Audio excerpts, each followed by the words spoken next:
공천이고 오픈 프라이머리로 가야 되고 뭐 여러 가지 방안이 있다는데 오픈 프라이머리로 간다는 것이 지금 거의 공론화되고 있고 민주당 쪽에서 오픈 프라이머리로 가는데 이 오픈 프라이머리가 너무 왜곡돼 있어요. 오픈 프라이머리는 뭐냐면은 오픈 프라이머리라는 건 미국식 같은데 자발적으로 이렇게 참여가 이루어지지 않습니까? 내가 민주당을 지지하고 하는데 지금 여기는 거꾸로예요.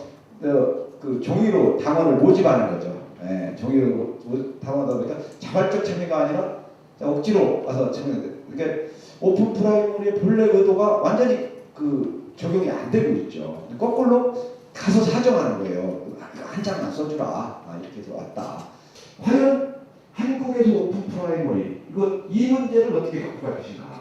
이게 참 숙제라고 저는 생각을 합니다. 그래서 그거에 대해서 뭐 세 분 누구나 답을 해주셨으면 좋겠습니다. 다른 분도 있으니까 제가 한 가지만 여쭤보겠습니다. 지금 현실적으로 상당히 그 문제가 있는 이거 극복해야만 되는 숙제인 것 같습니다. 마치겠습니다. 저는 특별히 이인영 최고에게 질문하겠습니다. 세 가지입니다. 인맥 연구 정책에서 가치 비전으로 옮겨가는 공천을 하시겠다 이랬는데요.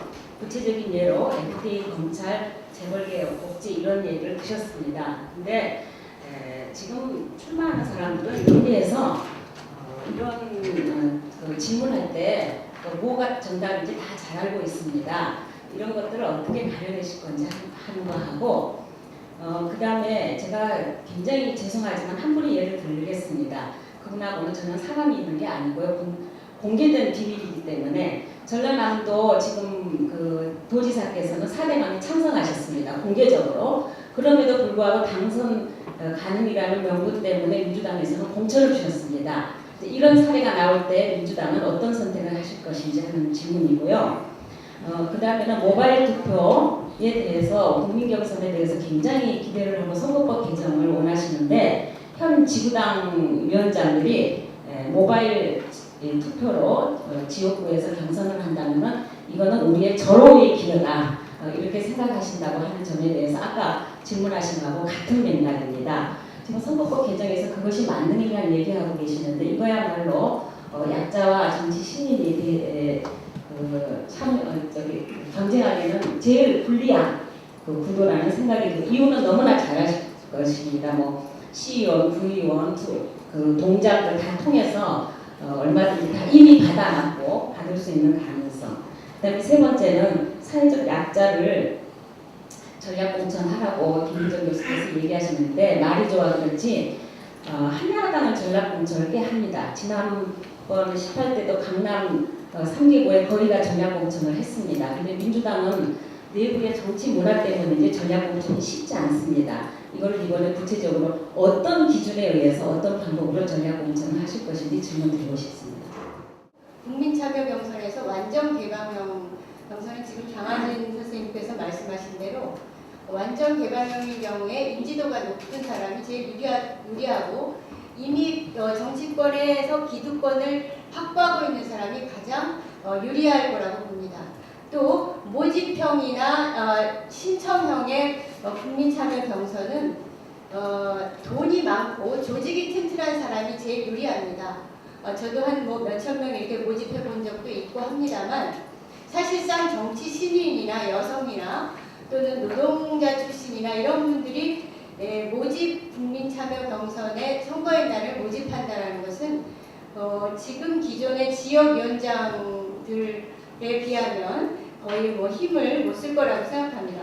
근데 전략공천도 지금 그동안에는 거물 정치인이라든지 또는 꼭 배려해야 될 계파의 어떤 수장이라든지 이런 사람들을 전략공천 해왔는데 전략공천의 방향도 여성이나 노동자나 농민이나 이런 그 계층 그리고 당원들 중에서도 좀 정말 바람직한 활동을 해왔던 사람들을 전략공천을 해야지 기득권을 가지고 있거나 그동안 활동을 두드러지게 해왔던 사람들 중심의 전략공천은 안 될 거라고 봅니다. 제가 오늘 유감스럽게 생각하는 것은 가장 바람직하게 생각하는 현재의 그 공천 시스템은 시민공천 배심원제가 훨씬 더 강화돼야 된다라고 생각을 합니다. 그동안의 경험에 있어서도 그렇고요. 이거는 전략공천의 폐해나 국민참여 경선의 그 한계나 여러 가지를 좀 극복할 수 있는 방안이라고 보는데 시민공천 배심원제가 아주 강조되지 않고 시민단체에서는 현실을 오히려 모르지 않는가. 국민참여 경선에서는 시민단체 출신이나 시민들이 절대적으로 불리함에도 불구하고 왜 이거를 이렇게 강조하고 주장하고 나오는지, 그렇게 했을 때 본인들이 다 죽는다는 걸 모르는 건지 제가 안타깝기 짝이 없습니다. 그리고 또 하나는 공천 심사 기준에서 그동안의 정당들은 도덕성 20점, 뭐 당에 대한 정체성 20점, 또 전문성이나 활동 능력 20점, 뭐 대표성 20점 이런 식으로 해서 그냥 100점 만점으로 해서 대충 점수를 매겨왔습니다. 그런데 저는 이 발제하신 분들께 이런 공천 심사 기준이 5개로 나눠지든 6개로 나눠지든 간에 점수를 100점으로 하지 말고 예를 들면 1000점이라든지 500점이라든지 이렇게 해서 도덕성 내에서도 아주 디테일한 세분화가 필요하다고 생각합니다. 항목 자체를 도덕성에서 50점을 준다고 하면 50개의 항목을 켜서 1점씩 준다든지 이런 방식의 더 깊이 있는 점수화를 해서 그것을 누구나 객관적으로 인정할 수 있는 이런 공천 기준을 마련해야 된다고 보는데 이에 대해서 어떻게 생각하시는지 발제하신 두 분께 우선 여쭙겠습니다. 고맙습니다. 예를 들면 총선에서 이기고 대선에서 이기고 그를 통해서 민주주의를 회복하고 민생보다 정책을 펴고 평화를 정착시키기 위해서 그러기 위해서 통합을 했는데 통합 자체가 목적이 아니기 때문에 여기 통합은 새로운 시작이다. 그럼 어떻게 해야 되느냐? 당장 총선을 이기기 위해서는 통합의 정신에 맞는 새로운 인물들이 많이 들어가야 되는데 기존의 제도를 가지고는 또 오픈 프라이머리를 가지고는 지금 몇 분도 지적하셨습니다만 과연 그 과정에서 새로운 인물이 들어갈 여지가 있는가? 예를 들면 현직자, 또는 현재 지역위원장, 또는 현재 지역의 조직을 갖고 있는 이런 분들과의 경쟁에서 과연 이분들이 그 새로움을 가지고 참성을 가지고 또는 능력을 가지고 도덕성을 가지고 과연 경선에서 이길 수 있을까 하는 이런 것들이 상당히 고민이 됐습니다. 고민이 됐는데 그러나 그렇다 해가지고 사실은 아까도 말씀드렸습니다만 지역별로 그 지역의 특성에 따라 가지고 어느 지역은 시민공천 배심원제, 어느 지역은 국민경선, 어느 지역은 뭐 대의원경선 이렇게 하는 것도 사실은 이 공천심사위원회가 아주 객관적이지 않으면 또 공정하지 않으면 안 되겠다라는 그런 생각이 들었습니다. 그래서 저는 오늘 제가 던진 것은 이렇게 하자가 아니라 안을 던져놓은 거기 때문에 아마도 이것을 많은 분들이 더 많은 의견을 제시를 하고 또 아마 이정치로 나와 계십니다만 또 이 민주통합당 내에서도 이 문제를 가지고 또는 최고위원회가 논의를 하던 아니면 정책연구원에서 논의를 하던 아니면 공심위가 구성이 되면 공심위에서 논의를 해야 될 겁니다. 그래가지고 거기서 지금 이 지부장 말씀하신 것처럼 예를 들면 그 심사 지표를 개량화해가지고 점수를 매겨서 정말 누가 봐도 객관적일 수 있는 그런 걸 가지고 해야 된다라는 저는 생각을 하고 있고요. 그 과정에서 어떻게 하면 이 기득권을 가지고 있는 현역위원이라든가 현재의 지역위원장이라든가 기존의 조직을 가동하고 있는 이런 분들이 갖는 그런 어떤 유리한 그런 것들을 공정하게 누구라도 공정하게 할 수 있도록 하는 방안을 100% 공정할 수는 없겠지만 최대한 공정하게 만들 수 있는 이런 방안들에 대한 고민이 아마 민주당이 더 앞으로 고민해야 될 그런 과제가 아닌가 저는 그런 생각을 하고 있습니다. 정치개혁에 대한 이야기가 많이 나왔는데요. 사실은 저는 정치개혁에 대한 이야기들 많이 다 옳다고 생각을 합니다. 그러나 문제는 뭐냐면 정치개혁이라고 하는 것은 사실 정치권 전체의 문제가 되는 것이죠.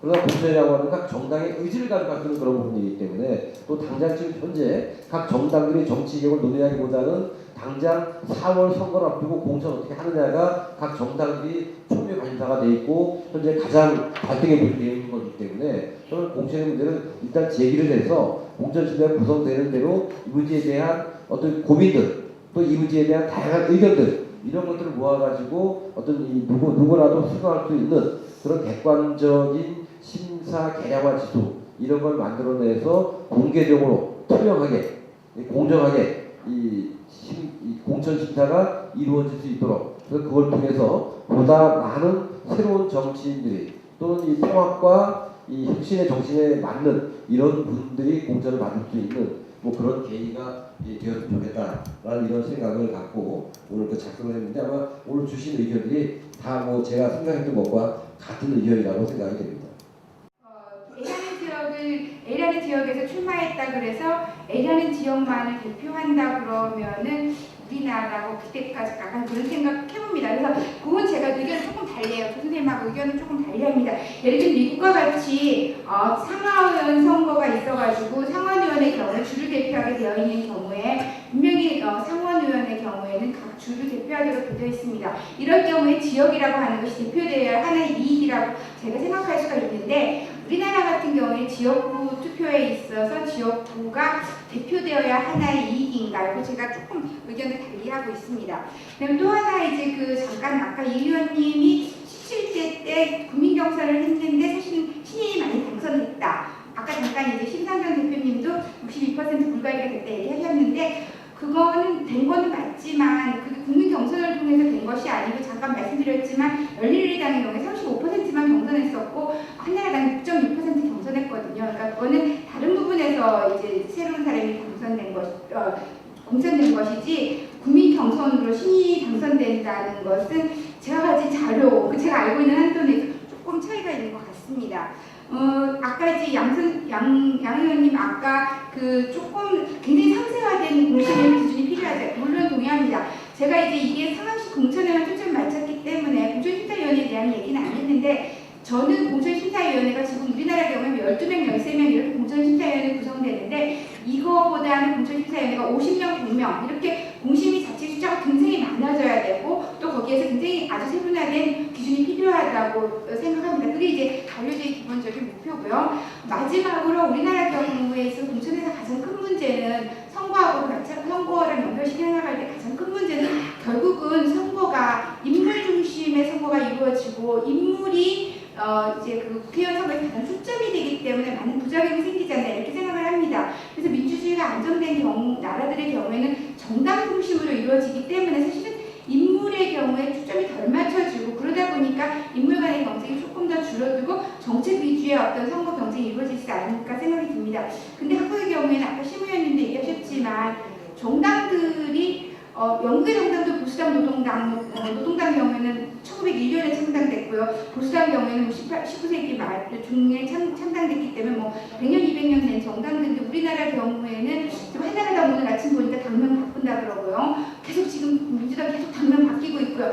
도대체 어디하고 자기 자신을 일치화시켜야 될지 이 정당이 도대체 어떤 정당인지 정착자의 경우야 계속 연구하게 되니까 알겠지만 일반인들의 경우 굉장히 어려워서 결국은 이게 정당 개혁과 같이 가야 되는 문제가 아닌가 이런 생각합니다. 이상입니다. 2004년에 국민 경선을 통해서 많은 신인이 선출됐다 이런 말씀드린 것은 아니고 2004년에 보면은 그 정세가 그런 탄핵 등등의 이런 정세 때문에 신인이 대거 진출하는데 좋은 이런 기회였기 때문에 그 정세를 활용하는 이런 것들을 했으면 좋겠다. 그런데 2012년 올해는 국민 경선과 또 변해야 된다는 이런 정세들이 서로 잘 맞아떨어지면 국민 경선을 통해서도 신진들이 대거 진출할 가능성이 상당히 있어 보인다. 특히 호남에서 그럴 것 같다. 이런 말씀드리거든요. 그러니까 국민 경선을 통해서 그렇게 많은 신진이 배출됐다 이런 말씀드리면 저도 아니고 오픈 프라이머리가 두 가지 검토가 되고 있습니다. 실제로 문제제기가 하나는 왜곡되는 게 있다. 돈에 의해서 또 조직에 의해서 등등 이런 것들에 의해 가지고 오픈 프라이머리조차도 그렇게 왜곡되는 게 있다. 이런 거 하나 하고 또 하나는 오픈 프라이머리 그 자체가 정당 정치를 실종시키는 거 아니야. 당원들에 의한 어떤 결정권 이런 부분들이 약화됨으로 인해서 이 두 가지가 다 실제로 있는데 저는 오픈 프라이머리의 그런 문제점 이런 것들은 보완해야 된다. 장치를 둬서 필터링을 하면서 자꾸 이런 걸 보완해 나가면서 그래도 오픈 프라이머리 쪽으로 가는 쪽으로 해야 된다. 2002년에는 노무현 대통령이 탄생하는 과정이라든가 가깝게는 박원순 시장이 후보로 탄생하는 과정들은 그걸 통해서 또 했거든요. 그런데 2007년 대통령 경선할 때는 또 막스 떼기, 못 떼기 이렇게 하면서 또 그게 굉장히 나쁜 걸로 덧칠했거든요.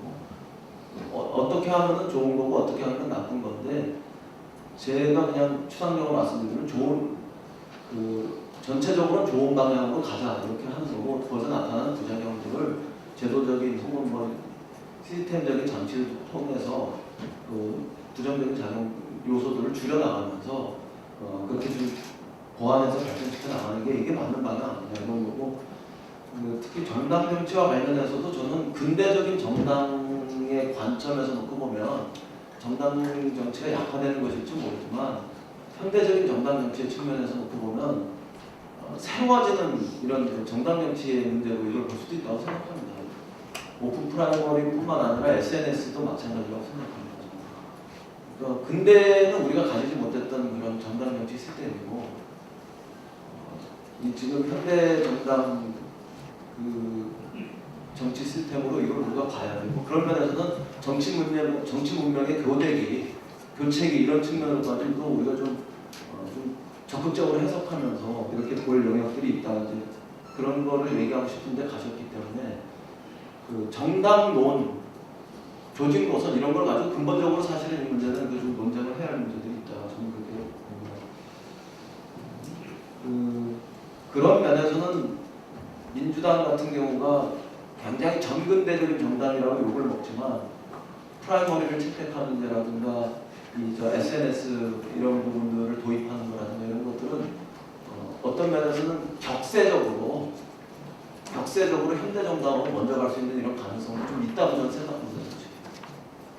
일정한 세대의 자연스러운 교체 과정들이 일어나면 저는 꽤 빠르게 전근대적인 정당 구조에서 현대적인 정당 구조로 격세적으로 뛰어갈 수 있는 이런 가능성도 지금 민주통합당에는 있다. 저는 이렇게 좀 오히려 좀 적극적으로 해석하고 그렇습니다.